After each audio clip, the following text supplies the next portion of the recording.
Hi dears, എല്ലാ മക്കൾക്കും എജുമേറ്റിന്റെ മറ്റൊരു ക്ലാസ്സിലേക്ക് സ്വാഗതം. ഇന്നത്തെ ക്ലാസ്സിൽ നമ്മൾ നോക്കാനായിട്ട് പോകുന്നത് 5ാം ക്ലാസ്സിലെ മക്കളുടെ സാമൂഹ്യ ശാസ്ത്രത്തിന്റെ Onam exam model question paper ആണ് കേട്ടോ. ഓൾറെഡി നമ്മൾ ഓണം എക്സാമിന്റെ മോഡൽ ക്വസ്റ്റ്യൻ പേപ്പർ അപ്ലോഡ് ചെയ്തിട്ടുണ്ട്. അത് കാണാത്തവർ STD5 ക്വസ്റ്റ്യൻ പേപ്പേഴ്സ് എന്നുള്ള പ്ലേലിസ്റ്റ് എടുത്ത് നോക്കിയാൽ മതി. അതിൽ നിങ്ങൾക്ക് പ്രീവിയസ് ഇയറിലെ ക്വസ്റ്റ്യൻ പേപ്പേഴ്സ് ഒക്കെ അവൈലബിൾ ആണ് കേട്ടോ. ക്ലാസ്സിലേക്ക് കിടക്കുന്നതിന് മുന്നേ ഈ ചാനൽ ആദ്യമായി കാണുന്നവരാണെങ്കിൽ ഒന്ന് സബ്സ്ക്രൈബ് ചെയ്ത് സപ്പോർട്ട് ചെയ്യാൻ മറക്കരുത്. അതുപോലെ വീഡിയോ നിങ്ങളുടെ കൂട്ടുകാരിലേക്ക് കൂടെ ഒന്ന് ഷെയർ ചെയ്ത് കൊടുക്കുകയാണ്. അപ്പൊ ശരി, നമുക്ക് നേരെ ക്ലാസ്സിലേക്ക് കടക്കാം. പ്രവർത്തനം 1. യന്ത്രവൽക്കരണം വസ്ത്രനിർമ്മാണ രംഗത്ത് വലിയ വിപ്ലവങ്ങൾ സൃഷ്ടിച്ചു. ഈ പ്രസ്താവനയ്ക്ക് ആധാരമായ വസ്തുതകൾ എഴുതുക. ഉത്തരം: ആധുനിക യന്ത്രങ്ങളുടെ ഉപയോഗത്തോടെ വസ്ത്രോൽപാദനം ഗണ്യമായി വർദ്ധിച്ചു. കൂടാതെ മനുഷ്യാധ്വാനം കുറയ്ക്കുന്നതിനും വ്യത്യസ്തവും വൈവിധ്യപൂർണമായ വസ്ത്രങ്ങൾ ഗുണമേന്മ കുറയാത്ത സമയബന്ധിതമായി നിർമ്മിക്കാനും സാധിച്ചു. വസ്ത്രങ്ങൾ വലിയ തോതിൽ എല്ലാ സംസ്കാരങ്ങളിലേക്കും വ്യാപിക്കപ്പെട്ടു. കൂടുതൽ ഫാഷനിലും വ്യത്യസ്തമായ വർണ്ണങ്ങളിലും തുണികൾ നിർമ്മിക്കപ്പെട്ടു. കയറ്റുമതി തുണി ഉൽപാദന മേഖലയെ വലിയ വ്യവസായമാക്കി മാറ്റി. ലോകത്തിന്റെ ഏതു കോണിലും നിർമ്മിക്കപ്പെട്ട വസ്ത്രങ്ങൾ നമ്മുടെ കൈകളിലേക്ക് എത്താൻ തുടങ്ങി. പ്രവർത്തനം 2. മനുഷ്യജീവിതം മുൻപോട്ട് കൊണ്ടുപോകുന്നതിന് വരുമാനം അത്യന്താപേക്ഷിതമാണ്. മേൽ പ്രസ്താവനയുടെ വെളിച്ചത്തിൽ വ്യക്തിഗത വരുമാനം, കുടുംബ വരുമാനം എന്നിവ എന്താണെന്ന് നിർവചിക്കൂ. നമ്മൾ പഠിച്ചതല്ലേ മക്കളെ, വ്യക്തിഗത വരുമാനവും കുടുംബ വരുമാനവും എന്താണ്? ഒരു വ്യക്തിക്ക് തൊഴിലിലൂടെയും ഇതര സ്രോതസ്സുകളിലൂടെയും ഒരു നിശ്ചിത കാലയളവിൽ ലഭിക്കുന്ന വരുമാനമാണ് വ്യക്തിഗത വരുമാനം. ഒരു കുടുംബത്തിലെ എല്ലാ അംഗങ്ങൾക്കും കൂടി ഒരു നിശ്ചിത കാലയളവിൽ ലഭ്യമാകുന്ന വരുമാനമാണ് കുടുംബ വരുമാനം. ഇനി ഇതിലെ തന്നെ രണ്ടാമത്തെ ചോദ്യം നോക്കൂ. ചുവടെ ചേർത്തിട്ടുള്ളവയിൽ കാർഷികേതര തൊഴിൽ കണ്ടെത്തുക. പൂക്കൃഷി, കാടവളർത്തൽ, അധ്യാപനം, തേനീച്ച കൃഷി എന്ന് 4 തന്നിട്ടുണ്ട്. ഇതിൽ കാർഷികേതര തൊഴിൽ ഏതാണ്? അതായത് കൃഷിയുമായി ബന്ധപ്പെടാത്ത തൊഴിൽ ഏതാണ്? ഇതിലെ മറ്റു 3 കാർഷിക തൊഴിലുകളാണ്. പ്രവർത്തനം 3. സ്വയം തൊഴിൽ പ്രോത്സാഹിപ്പിക്കുന്നതിനായി ഒട്ടനവധി സർക്കാർ പദ്ധതികൾ നിലവിലുണ്ട്. ഈ പ്രസ്താവനയ്ക്ക് അനുസൃതമായ 3 പദ്ധതികൾ കണ്ടെത്തി അവയുടെ പ്രത്യേകതകൾ എഴുതൂ. നവജീവൻ പദ്ധതി എംപ്ലോയ്മെന്റ് എക്സ്ചേഞ്ചുകളിൽ രജിസ്റ്റർ ചെയ്തിട്ടുള്ള മുതിർന്ന പൗരന്മാർക്കുള്ള സ്വയം തൊഴിൽ പദ്ധതിയാണിത്. പിന്നെ ശരണ്യ ഏറ്റവും പിന്നോക്കം നിൽക്കുന്നതും വേർതിരിക്കപ്പെട്ടതുമായ സ്ത്രീകളെ ഉയർത്തുന്നതിനുള്ള പദ്ധതിയാണ്. കൈവലു ഭിന്നശേഷിക്കാർക്കുള്ള സമഗ്ര തൊഴിൽ പദ്ധതിയാണ്. ഇനി ഇതിൽ തന്നെയുള്ള രണ്ടാമത്തെ ചോദ്യം നോക്കൂ. ചുവടെ ചേർത്തിരിക്കുന്ന തൊഴിലുകൾ ബൗദ്ധികമെന്നും കായികമെന്നും 2ആയി തിരിക്കൂ. അധ്യാപനം, ഡ്രൈവിംഗ്, തെങ്ങുകയറ്റം, എഞ്ചിനീയർ, ചുമട്ടുതൊഴിൽ, അഭിഭാഷക വൃത്തി. ഇതിനെങ്ങനെ തിരിക്കാം മക്കളെ? ഇതിലെ ബൗദ്ധിക തൊഴിലുകൾ ഏതൊക്കെയാണ്? അധ്യാപനവും എഞ്ചിനീയറും അഭിഭാഷക വൃത്തിയുമാണ്. കായികം, ഡ്രൈവിംഗ്, തെങ്ങുകയറ്റം, ചുമട്ടുതൊഴിൽ എന്നിവയാണ്. പ്രവർത്തനം 4. ലോക ഭക്ഷ്യദിനം എന്നാണ്? ഒക്ടോബർ 16 ആണല്ലേ. ഇതുമായി ബന്ധപ്പെട്ട് ഒരു വിവരണം തയ്യാറാക്കുന്നതിലേക്ക് ഉൾപ്പെടുത്താൻ കഴിയുന്ന 3 പോയിന്റുകൾ കണ്ടെത്തി എഴുതുക. ഐക്യരാഷ്ട്ര സംഘടനയുടെ ഏജൻസികളിലൊന്നായ ഭക്ഷ്യ കാർഷിക സംഘടന രൂപീകരിക്കപ്പെട്ടത് 1945 ഒക്ടോബർ 16 ഇതിന്റെ ഓർമ്മയ്ക്കായാണ് ഒക്ടോബർ 16 ലോക ഭക്ഷ്യദിനമായി ആചരിക്കുന്നത്. വായുവും ജലവും കഴിഞ്ഞാൽ മനുഷ്യന്റെ ഏറ്റവും പ്രധാനപ്പെട്ട അടിസ്ഥാന ആവശ്യമാണ് ഭക്ഷണം. മെച്ചപ്പെട്ട ജീവിതത്തിനും മെച്ചപ്പെട്ട ഭാവിക്കും ഭക്ഷണം അവകാശം എന്നതാണ് ഈ വർഷത്തെ സന്ദേശം. അപ്പോൾ ഭക്ഷ്യദിനത്തെക്കുറിച്ച് നിങ്ങൾക്ക് ഈ 3 പോയിന്റുകൾ പഠിച്ചു വെക്കാവുന്നതാണ് കേട്ടോ. ഇതിൽ തന്നെയുള്ള രണ്ടാമത്തെ ചോദ്യം നോക്കിക്കേ. ഒരു കാലത്ത് കേരളത്തിൽ ഭക്ഷണം വിളമ്പിയിരുന്നതിൽ പോലും വിവേചനമുണ്ടായിരുന്നു.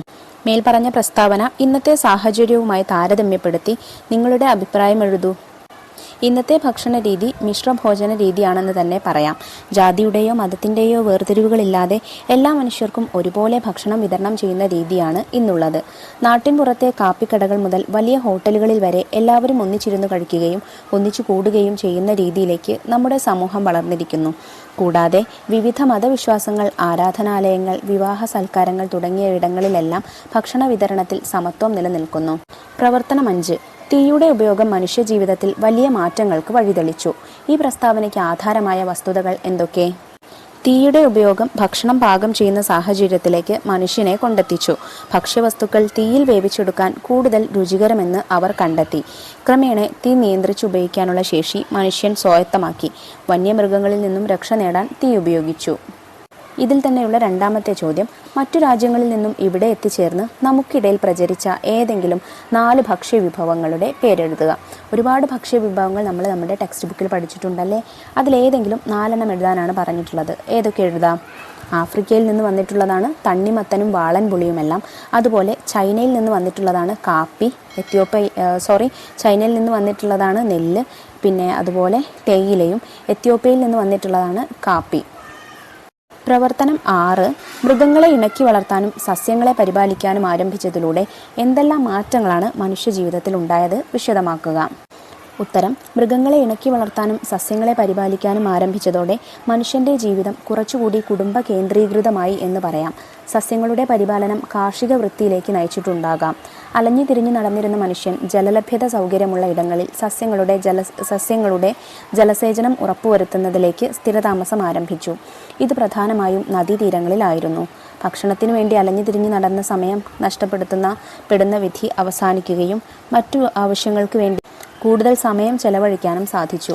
സസ്യങ്ങളുടെ പരിപാലനം ആദ്യ മനുഷ്യനെ കൂടുതൽ കൃത്യതയുള്ള കാർഷികോപകരണങ്ങൾ രൂപപ്പെടുത്തുന്നതിനും ഉപകരണ നിർമ്മാണത്തിൽ കൂടുതൽ വൈദഗ്ധ്യം ഉണ്ടാക്കുന്നതിനും സഹായിച്ചു.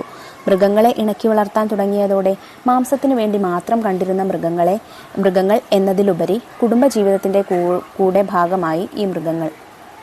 പ്രവർത്തനം 7.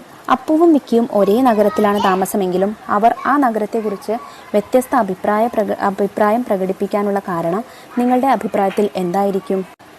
ഉത്തരം: അപ്പുവും വിക്കിയും ഒരേ നഗരത്തിലാണ് താമസമെങ്കിലും അവരുടെ ജീവിത സാഹചര്യങ്ങൾ വ്യത്യസ്തമാണ്.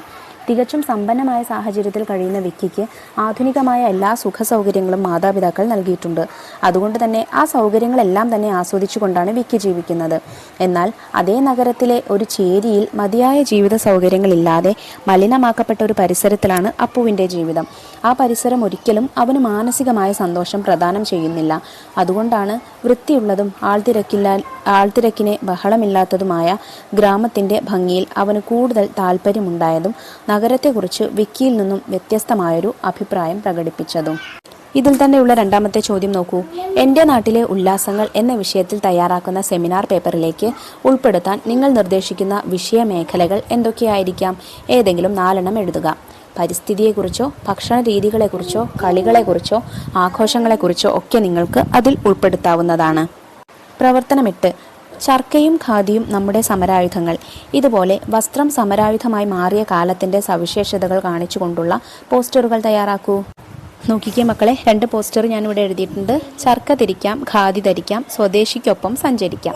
രണ്ടാമത്തേതോ, നമുക്ക് വേണ്ടത് നമ്മുടെ ഉൽപ്പന്നങ്ങൾ, വിദേശിയൊന്നും വേണ്ട. ഈ 2 പോസ്റ്റർ വാക്യങ്ങൾ മറക്കാതെ പഠിച്ചു പോവുക കേട്ടോ. ഈ ചോദ്യം വന്നാൽ നിങ്ങൾക്ക് എഴുതാവുന്നതാണ്. ഇനി ഇതിലുള്ള രണ്ടാമത്തെ ചോദ്യം നോക്കൂ. ചുവടെ ചേർത്തിട്ടുള്ളതിൽ മേൽമുണ്ട് സമരവുമായി ബന്ധപ്പെട്ട വർഷം ഏതാണ്? 1905, 1918, 2015, 1859. ഉത്തരം 1859 ആണ്. അപ്പോൾ മക്കളെ, ഇത്രയും ചോദ്യങ്ങൾ നമുക്ക് പ്രധാനപ്പെട്ടതാണ്. ഏകദേശം ഇതേ മോഡലിലുള്ള ചോദ്യങ്ങൾ നമുക്ക് പ്രതീക്ഷിക്കാവുന്നതാണ്. ഇതിൽ നിങ്ങൾക്ക് പഠിക്കാൻ കഴിയുന്നത് എന്ത് ചെയ്യുക? ബൈഹാർട്ട് ചെയ്ത് പോകരുത്, മനസ്സിലാക്കിയിട്ട് പഠിച്ചു പോവുക കേട്ടോ. നമ്മൾ സോഷ്യൽ സയൻസിൻ്റെ എല്ലാ വീഡിയോസും ഓൾറെഡി അപ്ലോഡ് ചെയ്തിട്ടുണ്ട്. ആ പാഠങ്ങളൊക്കെ കണ്ടു നോക്കുക, എന്നിട്ട് ശരിക്കും പഠിക്കുക, പഠിച്ച് മനസ്സിലാക്കുക. അപ്പോൾ ശരി, അടുത്ത ക്ലാസ്സുമായി നമുക്ക് വീണ്ടും കാണാം. താങ്ക്